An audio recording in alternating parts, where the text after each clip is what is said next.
What's up, YouTube? I am here to talk about the difference between shame and guilt because learning this distinction has been incredibly valuable in my mental health life, and perhaps it can be valuable information for you as well. So the base definition difference of shame and guilt are that guilt is the feeling of I did something bad. It's action-based, and then I'm bad. It's an action that is bad. And shame is I am bad as a being. So guilt, I did something bad, my actions are bad. Shame, I am bad, my beingness is bad. And those can be really easy to confuse because they're both labeling as bad and wrong and some way of telling yourself you're a fuck up for other language. And being able to separate which is which and be curious about what's coming up, and when you really boil it down, is that feeling or thought that is arising rooted in I did something bad or I am bad? And for me, that's a super helpful way to understand my feelings and my thoughts in new ways. And also then to inform my decision making going forward about which thoughts and feelings I listen to and trust that are coming up and what I follow. So in my experience, guilt is a tool, is a helpful and harmful tool. And shame is a vacuum. Yeah, shame is a vacuum. Like, it just sucks out life. Guilt can be helpful and harmful. So excessive guilt is a lot to carry around. It's excessive, it's heavy. If you're constantly telling yourself, which I've lived this, every decision making I'm doing is wrong and bad in all facets of my life. And that's exhausting to constantly, these glasses are so, to constantly beat yourself up, like, being like, oh, it's wrong that my glasses are full. Like, if I'm, oh, it's so wrong that I'm doing it. How could, it's so bad of me to film a video that is not perfectly whatever. That can be debilitating to get in the way of all of your thoughts and feelings, and it makes no space for it takes away space from other things. And at the same time, that guilt voice can be the voice of your conscience. It can be a conscious voice so for the example of my perfectionist voice, that can also be the voice that is what is detail oriented about me and observing things and seeing connections between things, and it is helpful in addition to being harmful. And it's figuring out with guilt, is this excessive? Is this useful at all to my life? Is this really what my priorities are? And is this aligning me towards those? Or am I just using this to berate myself and say things to myself in ways that are significantly harsher than I would ever talk to a friend?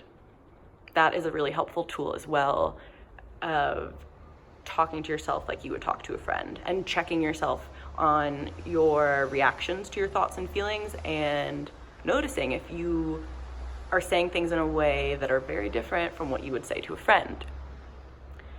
So on the verses, in that transition, there's shame, and part of why that what would you say to a friend tool is helpful here is that, in my experience, shame is not my voice. Shame is a voice of someone else, be it a particular individual or a collective group of individuals, an institution, something else that is not my voice. Think about a baby coming into the world and starting to learn how to make decisions and navigate and walk, like to crawl, move around, all of that. If a baby is walking, learning to walk, and they fall, first of all, that shame. No, what adult is like, shame on you for falling, baby. Like, come on. You know, like, oh, look how cute, you know, and like, you go, baby, like, fail until failing is part of the process, and that's great. And the awareness of self-talk is different. The best idea I have of a baby inner self dialogue learning to walk is a sort of, darn, if they fall, I messed up, and then they get up and keep walking. Whereas this idea of what I'm getting at here is little kids aren't going around saying that they're bad because they don't know how to walk immediately or how to cut their own food up or whatever they're doing. Like, little, very young kids before a certain age, when the world makes you bitter, she says sarcastically because it's true, before you are inundated with so much of the world, the voice is guilt, and it's directing towards, oh, you know, I feel guilty if I go to preschool, I feel bad if I take someone's cookies, or if I take their spot, or if I whatever from them, if I steal, if I hit someone, these things that then teach us accountability for our actions and how to function in a community. The shame is so different. The shame is so much, it's a vacuum, it feels deeper, it feels almost more violating, is the word that came into my head in this rambling about it. That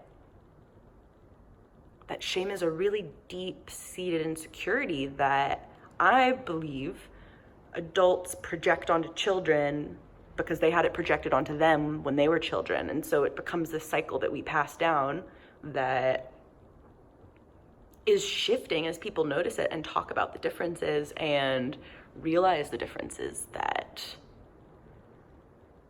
shame isn't effective. What has changed for any towards happiness by shaming? What actions have, if anything, when people say like shame spiral, in my experience, shame perpetuates behaviors, patterns, thought patterns, beliefs. It perpetuates those things. Whereas guilt to me is more of a spotlight, of a, hey, let's take a look at this. Let's examine, let's get curious about what's going on here. And again, can be excessive. Excessive guilt is still excessive. And shame, the more and more I sit with distinguishing it from guilt, I feel is excessively heavy for any human to hold, because we're not meant to hold it, because it's unnatural, and not all natural things are beneficial, and unnatural things can be beneficial. And by unnatural in terms of an emotional sense, what I mean is, I could also say it's unproductive, it's ineffective, it's not useful. It is, in my experience, shame creates resistance, whereas guilt shows you where you have resistance. I'm gonna need to reflect on that more, because without almost 9 minutes of video rambling, I'm not sure I would have ever connected them in that way, because this started out as a very short video. Really, the base of the message here is that guilt is I did something bad, and shame is I am bad, and that those are very different thoughts and feelings to hold in your person, and to be aware and ask yourself questions about what's going on, and see what you can learn, and maybe record yourself talking about it, because this was a really helpful way to learn more about it. Thank you for watching, and I would love to read about any of your experiences distinguishing these two and understanding about these two, and I would love to hear how these themes come up in your life. So thanks for watching. Like, click, subscribe, rate.